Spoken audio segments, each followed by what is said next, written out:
Oh, hello. Welcome to another Today's Decay, where we celebrate births and beginnings of everything important since the dawn of time. Today is March 11th, and here are all the dates that really rate.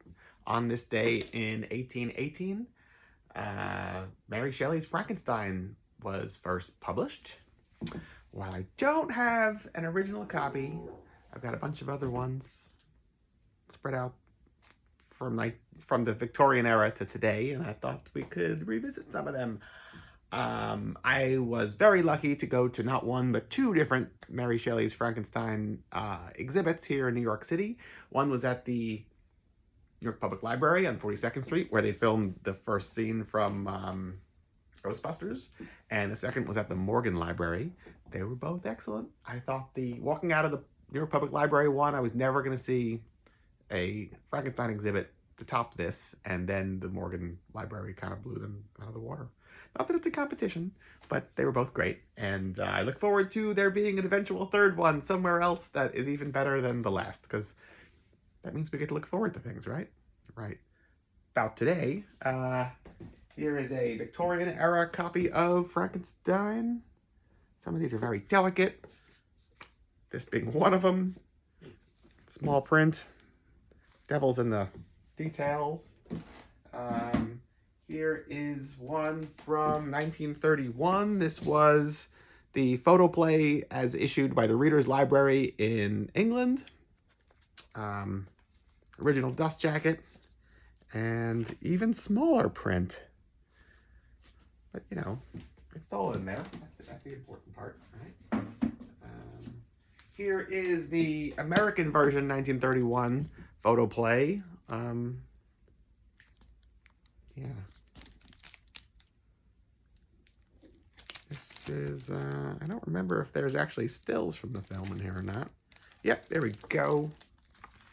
So, you know, keep in mind for these photoplay editions, they use the source material, so it's not you're not reading the story as it was told or retold in the film version, but you still get pictures from the film to like connect it all together.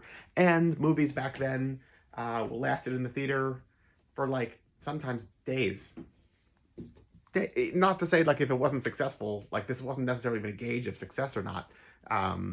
They were just in and then out. I don't know if it was a issue of a shortage of prints that they needed to like rotate them around the country, or it was just what people did back then. But movies generally, with a couple of rare exceptions, didn't hold over in movie theaters for like weeks or months at a time. So like the only way that you could relive these films would be to go to a bookstore and buy the photoplay edition, or any version, but you know, the photoplay specifically.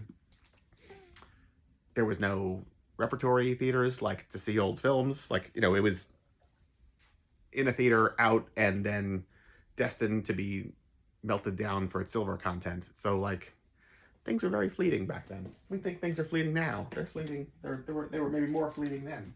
What else? Here's one from 32, 33, something like that. Not directly related to the film, but still really very delicate. Look at, I don't know if you can see the colors here. Illustrations by Nino Carb. But I love the like tonal colors. Yeah. Full of really good stuff in here. Look at this. That's not going to end well. Yeah. What else? Okay, here's another one, 33-ish. This is with illustrations by Lynn Ward. Frankenstein. Let's find some of the artwork in here.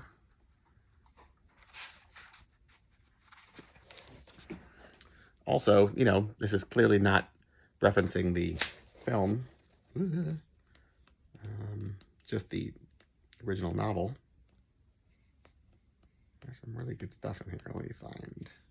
Look at that one. This might be my favorite page. You never know. What else? Oh, wait.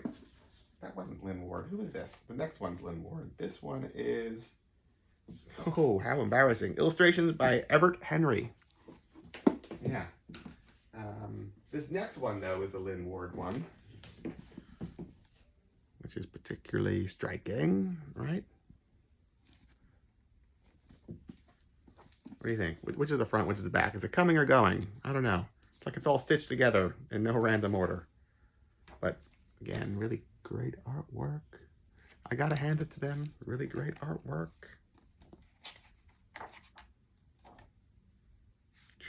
Look at that one. That's good. Yeah.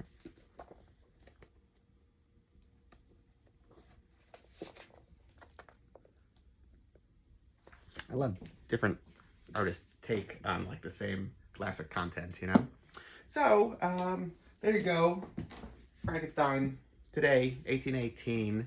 1929, on this day, the world's greatest sinner came into the world.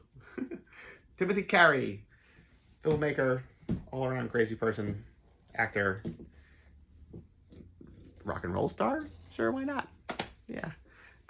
What else? 1932, on this day, Betty Boop's Minnie the Moocher premiered. That's this... I had the film print here somewhere, but I just couldn't get it out in time. That's one of those early Betty Boop cartoons that's like a horror Halloween cartoon, and starts off with Cab Calloway like actually being filmed, and then they rotoscope him in, and he's like dancing around just like that. They did a couple of other rotoscope ones, a Louis Armstrong one that's really good too. This one is probably one of my favorites though, I must say. Early Betty Boop stuff is hard to beat. What else? It's all about the beat, right? Or the rhythm section, at least. In 1966, on this day, Steve Whitehouse was born, of the Sharks and Frenzy fame. I have some Frenzy records out to play, because it's his birthday, and why not? The way it was explained to me was, when it comes to psychobilly bass playing, and I don't even know if this is right. I probably could have researched it instead of just reiterating unsubstantiated info, right? But the way it was explained to me was Steve Whitehouse was responsible for miking the like triple slap, and before that, like you listen to like say Nigel Lewis's bass playing, he's playing very differently than the way Steve Whitehouse was playing, and that this was distinctly what like psychobilly bass playing as a genre evolved into. And a lot of that was about like how you mic it in a way that you can capture this triple slap and play faster.